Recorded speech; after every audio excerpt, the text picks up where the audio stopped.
Hi everybody, this is Charlie Moon, and I'm making a video today for GLBTFuture about what it's like to be gay, specifically to be fairly young and gay, and what it's like to have gay marriage and gay rights and equality kind of on the hotbed of social political issues today.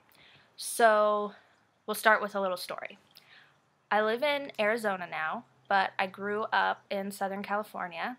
And Proposition 8 happened when I was a junior in high school. And it was crazy. I would drive to school. I lived like 2 minutes away from my high school, and in that short drive down the hill from my house to school, you would see like 10 people on street corners with Yes on 8 signs. And it was everywhere. Kids were even getting those little yard signs. They were passing them out at elementary schools. It was out of control. So one day, me and 3 friends, who I'm not going to name because I didn't really talk to them about telling this story on a video, but anyway, me and 3 friends, after school one day, I proposed the idea that we would go and we would steal these Yes on 8 signs from people's yards. So we all jump in our friend's car and we start driving through neighborhoods. We have like 10 signs probably in the back of his car by now, and we drive past this set of houses, and these 2 neighbors both had Yes on 8 signs in their yards. So we drove by, we go around the corner, and we both decide, I'm going to run out and get one sign, and then one of our friends is going to run out at the same time. We're both going to go out, grab our signs, run back at the same time, drive off. So we go around the corner again, we stop, and plan goes into action. We both run out, I'm almost at my sign, and then all of a sudden I hear this lady yell at me. She's like, "What are you doing?" And I look up and I see their window is open, but they have the blinds closed so you couldn't see. My guess is that maybe the neighborhood that we were in, maybe they know each other and they started calling around and were like, hey, these kids are running around stealing signs, and it seemed like people had their guard up. So I'm almost at the sign, I hear this lady yell, I don't even grab it, I just run straight back to the car, and the closer that I'm getting to the car, I just see my friend in the driver's seat. His eyes are like huge, he looks terrified. And I don't look behind me, but as soon as I swing open the passenger side door and jump in and sit down, I see right in front of me this man has run out of his house, the house that I just tried to steal their sign, and he's coming straight at our car. So my friend throws his car into reverse.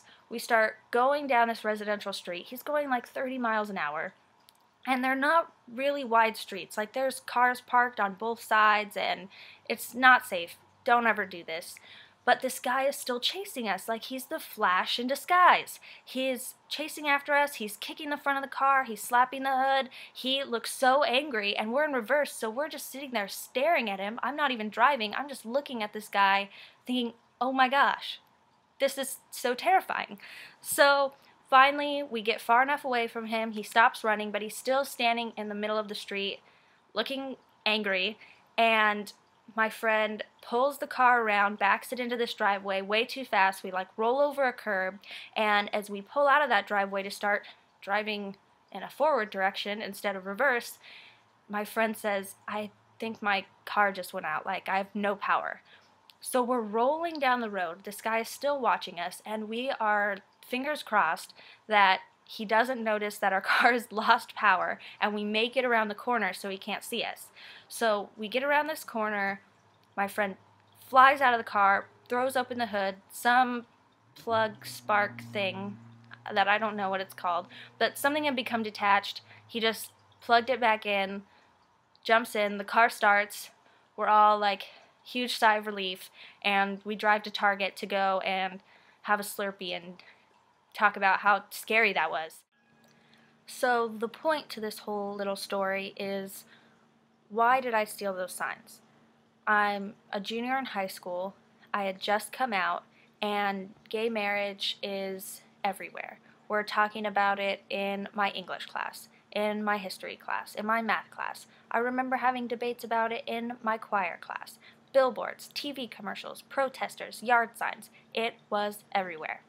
And I think I got to a point where I felt really powerless about an issue that I felt was so near and dear and personal to me. Because at the end of the day, who you grow up to love and marry and what kind of life you have and what kind of family you make, that's personal, no matter what anybody says.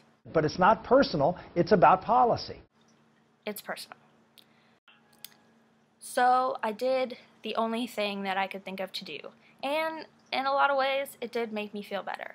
But in hindsight, what does that family think about our community and our supporters now?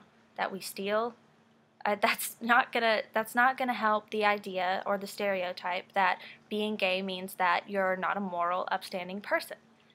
And so what I'm really trying to say here is be better than stealing yard signs.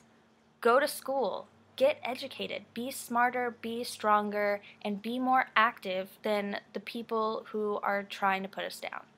No one else is really going to fight for our rights. It's up to us, it's up to our family and our friends and our supporters. We're the ones that are going to have to carry this thing out to the end. I really do truly believe that in my lifetime I will see gay marriage legalized in every single state in the United States. But it's not going to happen via sign stealing.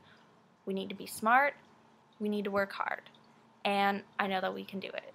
So, thanks for watching this video. Thanks.